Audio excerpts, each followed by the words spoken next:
3ची कसोटी काय आहे की सर्व अंकांची बेरीज जर 3च्या पटीतील असेल तर त्या संख्येला 3ने निशेष भाग जातो. आता सर्व अंकांची बेरीज बघा, आता या ठिकाणी जर आपण आता बघा 42,228 आहे, तर या सर्व संख्यांची बेरीज करा. 8 आणि 2 10, 10 आणि 2 12, 12 आणि 2 13, 14, 14 आणि 4 18 आहे. मग 18 हे 3च्या पटीमध्ये आहेत म्हणून या संख्येला 3ने निशेष भाग जातो.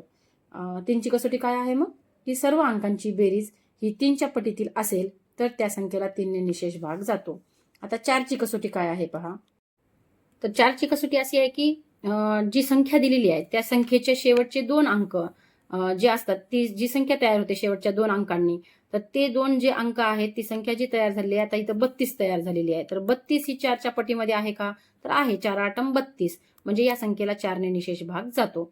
आता या ठिकाणी जर असते की 4216, तर शेवटचे 2 अंकांनी मिळून संख्या कोणती तयार झाली, 16 तयार झालेली आहे. म्हणजे 4च्या पटीमध्ये 16 आहेत, 4 चौक 16 म्हणजे याही संख्येला 4ने निशेष भाग जातो. तर ही आहे 4ची कसोटी की ज्या संख्येच्या शेवटचे 2 अंकांनी मिळून तयार होणारी संख्या जर 4च्या पटीतील असेल तर त्या संख्येला 4ने निशेष भाग जातो. आता 5ची कसोटी काय आहे की ज्या संख्येच्या एकक स्थानावर 0 किंवा 5 हा अंक असेल तर त्या संख्येला 5ने निशेष भाग जातो.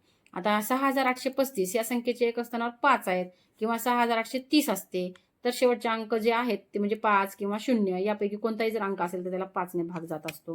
आता 6ची कसोटी काय आपण पाहूया. 2 किंवा 3 या संख्येने भाग जातो, पूर्ण भाग जातो, त्या संख्येला 6ने भाग जात असतो. आता ज्या संख्येला 2 भाग कोण्या संख्येला जातो की ज्याच्या एकक स्थानावर 0 2 4 6 8 हा अंक आहे, तर अशा संख्येला आता बघा 2226 ही संख्या घेतली आपण, तर या संख्येला शेवटचा अंक काय आहे, 6 आहे. म्हणजे 2ची कसोटी आहे 0 2 4 6 8 म्हणजे या संख्येला 2ने पूर्णच भाग जातो. पण आता या सर्व संख्यांची आपण बेरीज करून पाहू, ती 3च्या पटीत आहे का बघू. 6 आणि 2 7 8, 8 आणि 2 9 10, 10 आणि 2 12 म्हणजे याची संख्या 12 यायला म्हणजे 3च्या पटीमधली आहे म्हणजे 3ने भाग जातो. म्हणजे या संख्येला 2ने भाग जातो आणि 3नेही भाग जातो, म्हणून ही संख्या 6ची कसोटी आहे, हिला 6ने पूर्ण भाग जातो. मग 6ची कसोटी काय आहे की ज्या संख्येला 2 किंवा 3 या संख्येने निशेष भाग जातो किंवा पूर्ण भाग जातो त्या संख्येला 6ने निशेष भाग जातो किंवा 6ने पूर्ण भाग जातो. तर हे लक्षात ठेवायचं. 2 न जात असेल तर केवळ 2 जाते पण 3 जात नाही, पण ती 6ची कसोटी नाहीये. जर 2 जात असेल आणि 3 जात असेल तर ती 6ची कसोटी आहे किंवा 6ने पूर्ण भाग जातो. 2ची कसोटी लवकर ओळखता येते एकक स्थानाचा अंक पाहून, पण 3च्या कसोटीला सगळं अंकांची बेरीज करायची आणि सर्व अंकांची बेरीज जर 3च्या पटीत असेल किंवा 3 भाग जाणारी असेल तर ती 6ची कसोटी आहे हे समजायचं. आता 7ची कसोटी काय आहे पाहू. आता 7ची कसोटी अशी आहे की आपण ज्या संख्येच्या म्हणजे जी संख्या आहे त्या संख्येचा जो एकक स्थानचा अंक आहे त्या एकक स्थानच्या अंकाला 2ने गुणायचं आणि आलेला जो गुणाकार आहे तो राहिलेल्या संख्येतून वजा करायचा. तर एखादी संख्या आहे या ठिकाणी आपण पाहूया 428, तर या ठिकाणी 8चा जो एकक स्थानचा अंक जो आहे 8 आहे, तर या 8ला गुणिले 2 करून घ्या. 8 दुनी 16 आणि आता ह्या 42 हे उरलेले किती आहेत, हे 42 आहेत. ह्या 42 मधून आपण 16 काढू. 42 मधून 16 काढल्याच्या नंतर काय उरते बघा, 12तून 6 गेले 6 उरले आणि इकडचा एक हातचा घेतला होता 3तून एक गेले 2 26. तर जी संख्या उरते आता बघा एकक स्थानचा अंकाची आपण काय केली, त्याला 2 न गुणून जो आलेला गुणाकार आहे तो गुणाकार आपण राहिलेल्या संख्येतून वजा केला आणि वजा केल्यानंतर जी संख्या येते ती 7च्या पटीतली नाहीये, म्हणून ही 7ची कसोटी आहे का, तर ही 7ची कसोटी नाही. आता एखादी संख्या सांगते तुम्हाला मी. आता एखादी संख्या आहे 343 आहे ही संख्या. आता 343 मध्ये आपण एकक स्थानचा अंक कोणता आहे, 3 आहे. तर 3 गुणिले 2 जर केलं तर 3 दुनी 6. तर या 34 मधून आपण 6 काढूया. तर 4तून 6 जात नाही, 14तून 6 गेले 8 उरले आणि या ठिकाणी 2 उरले म्हणजे 28. तर 28ला 7 भाग जातो का, तर जातो. म्हणजे ही 7ची कसोटी आहे. म्हणजे 343 या संख्येला 7ने पूर्ण भाग जातो, म्हणजे ही 7ची कसोटी आहे. 7ची कसोटी कळाली का, की 7ची कसोटी म्हणजे दिलेल्या संख्येच्या एकक स्थानाला 2ने गुणून जो आलेला गुणाकार आहे तो राहिलेल्या संख्येमधून तो वजा करायचा, पाठीमागील संख्येतून वजा करून जी काही संख्या आपल्याला उरते त्या संख्येला जर 7ने पूर्ण भाग जात असेल किंवा 7च्या पटीतील ती संख्या असेल तर ती पूर्ण संख्या ही 7ने भाग जाणारी संख्या असते किंवा 7ची ती कसोटी आहे. बघा आपल्याला 8ची कसोटी पाहायची आहे. आता आजची कसोटी काय आहे की शेवटचे जी संख्या दिलेली आहे त्या शेवटच्या 3 अंकांनी जी मिळून तयार होणारी जी संख्या आहे त्या संख्येला जर 8 न भाग जात असेल तर ती आजची कसोटी असते. तर आता या ठिकाणी आपण पाहूया 8416 ही संख्या जर घेतली, आता ही शेवटचे 3 अंकी संख्या आहे 416. 416ला 8 न भाग जातो का बघा. 8 पंचे 40, 1 उरला, 8 दुनी 16. म्हणजे या 3 अंकांना भाग जात आहे 8 न, म्हणजे या पूर्ण संख्येला 8416ला पूर्ण 8 न भाग जातो.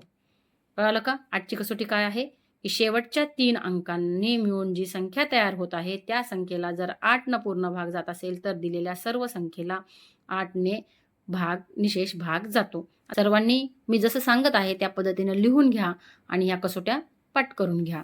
आता आहे 9ची कसोटी. आपण 9ची कसोटी पाहणार आहोत. 9ची कसोटी काय आहे. आता 9ची कसोटी सोपी आहे. जशी 3ची आहे तशीच 9ची आहे की दिलेली जी संख्या आहे त्या संख्येच्या पूर्ण संख्यांची बेरीज करायची आणि जी आलेली बेरीज जर 9च्या पटीतील असेल, 9ने भाग जाणारी असेल तर ती 9ची कसोटी आहे किंवा 9ने त्या पूर्ण संख्येला भाग जातो.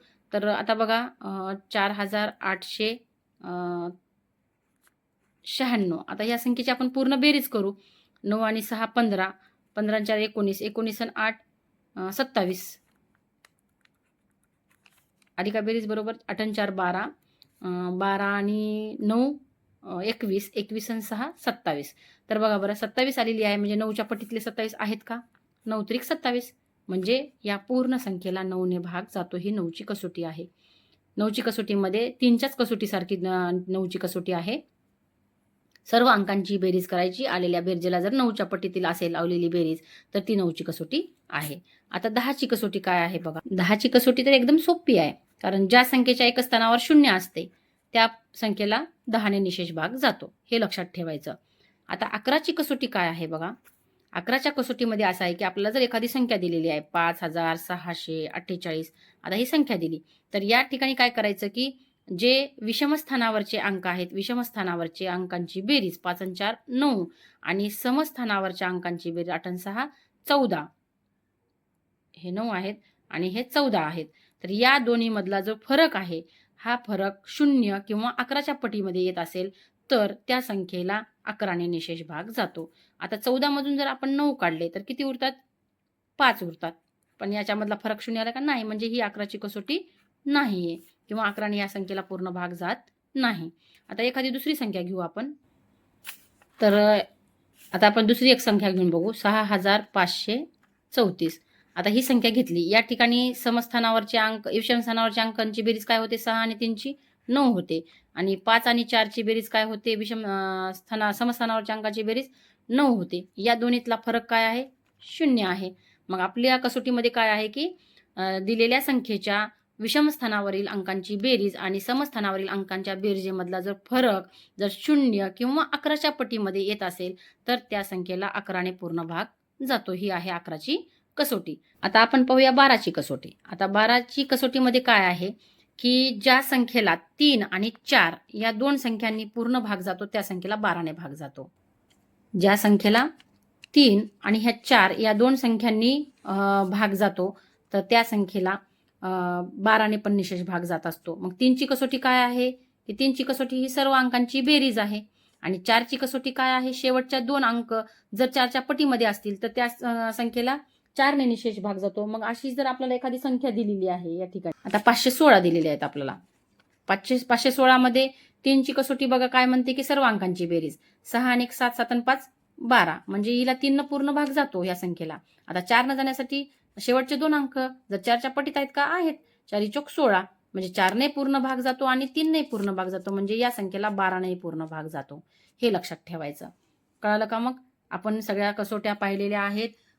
2 पासून ते 12 पर्यंतच्या कसोट्या, 2 ते 11च्या कसोट्या पाहताना आपण 12ची सुद्धा कसोटी पाहिलेली आहे.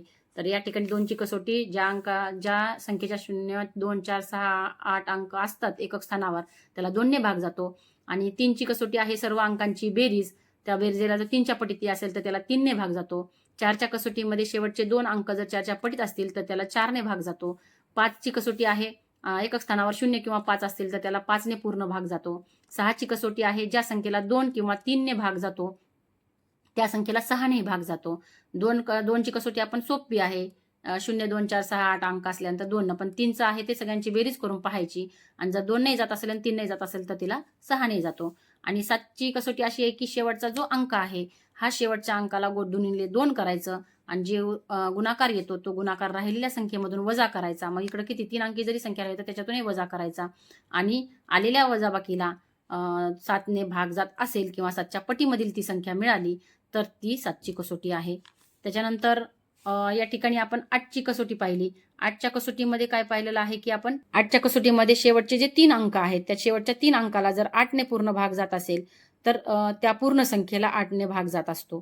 तर आपण या ठिकाणी भाग घालून पण तुम्हाला दाखवले मी. 8 पंचे 40 आणि 8 दुनी 16 म्हणजे 8च्या कसोटीमध्ये शेवटचे 3 अंक पाहायचे आणि त्यांना भाग जात असेल तर 8 भाग जातो. 9च्या कसोटीमध्ये काय आहे की आपल्याला सर्व अंकांची बेरीज करायची आहे आणि त्या बेरजेला जर 9च्या पटीमध्ये असेल तर त्या संख्येला 9ने भाग जातो. मग आपण 3च्या कसोटीसारखीच 9ची कसोटी आहे हे लक्षात ठेवायचं. आणि 10च्या कसोटीमध्ये ज्या संख्येच्या एक स्थानावर 0 असेल त्या संख्येला 10ने पूर्ण भाग जातो.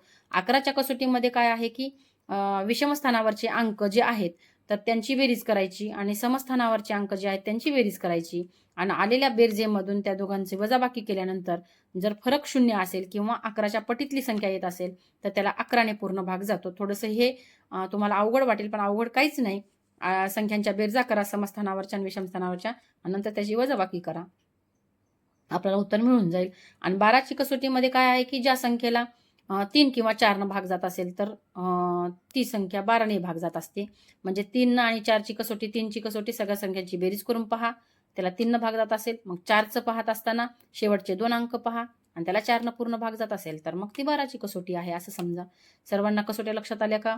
मी ज्या पद्धतीने सांगितले त्या पद्धतीने तुम्ही लक्षात ठेवण्याचा प्रयत्न करा. आणि ह्या कसोट्या खूप महत्त्वाच्या कसोट्या आहेत आणि या कसोट्यावरती भरपूर प्रश्न आलेले आहेत या पाठावरती. आणि या पाठावरती भरपूर प्रश्नांचा सराव जो आहे तो मी उद्याच्या तुम्हाला व्हिडिओमध्ये जवळजवळ 50 ते 60 प्रश्न मी सरावासाठी तुम्हाला देणार आहे आणि त्याच्यातले काही आपण प्रश्न सोडवूया आणि काही प्रश्न तुम्हाला सरावासाठी देण्यात येतील. तर या पाठावरील जो आपला सराव आहे संख्यावरील क्रिया जो पाठ आहे आपला तर त्याचा सराव खूप चांगल्या पद्धतीनं मी तुम्हाला समजून सांगितलेला आहे की त्याच्यामध्ये आपल्याला कुठल्या संख्या असतात, नैसर्गिक संख्या कोणत्या आहेत, पूर्ण संख्या कोणत्या आहेत, पूर्णांक संख्या कोणत्या आहेत, त्यानंतर 1 ते 100 मध्ये किती मूळ संख्या आहेत, किती विषम मूळ संख्या आहेत, त्यानंतर 3 अंकी कोणती संख्या आहे, 4 अंकी किती आहेत, त्या किती वेळा आलेल्या आहेत हे सुद्धा तुम्हाला सांगितलेलं आहे मी.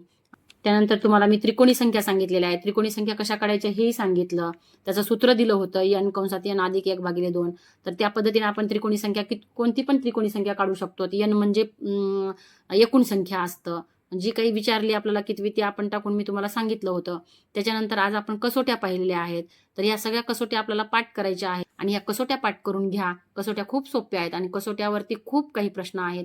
तर उद्याच्या व्हिडिओमध्ये मी तुम्हाला 25 ते 30 प्रश्नांचं मी सराव घेईल आणि त्याच्यानंतर तुम्हाला 25 प्रश्न मी सोडवण्यासाठी देईल. तर त्यासाठी सर्वांनी व्हिडिओ पहा. व्हिडिओ पाहून व्हिडिओला लाईक करा, कमेंट करत जा.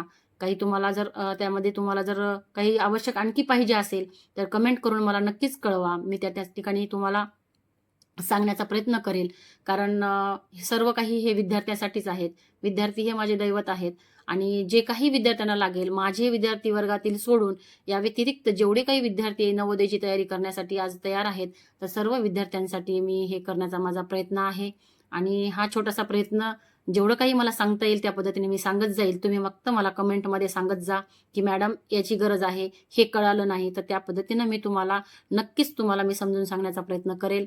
आणि ह्या सर्व मी जेवढं सांगत आहे तेवढं पाठांतर करा. 2 ते 12ची कसोटी पाठ करून घ्या. नैसर्गिक संख्या कोणत्या, पूर्ण संख्या कोणत्या, पूर्णांक संख्या कोणत्या, त्यानंतर त्रिकोणी संख्या कशा काढायच्या, ह्या सगळ्या गोष्टींच्या समसंख्या, विषम संख्या, त्यानंतर मूळ संख्या, सहमूळ संख्या, जोडमूळ संख्या, या सर्व संख्या आपण पाहिलेल्या आहेत आणि मी तुम्हाला लिहून दिल्या आहेत किंवा पुस्तकातून सांगल्या आहेत. त्याचा तुम्ही पाठ करून घ्या आणि पाठ केल्यानंतर आपल्याला ह्या पाठावरती खूप छान सराव होणार आहे.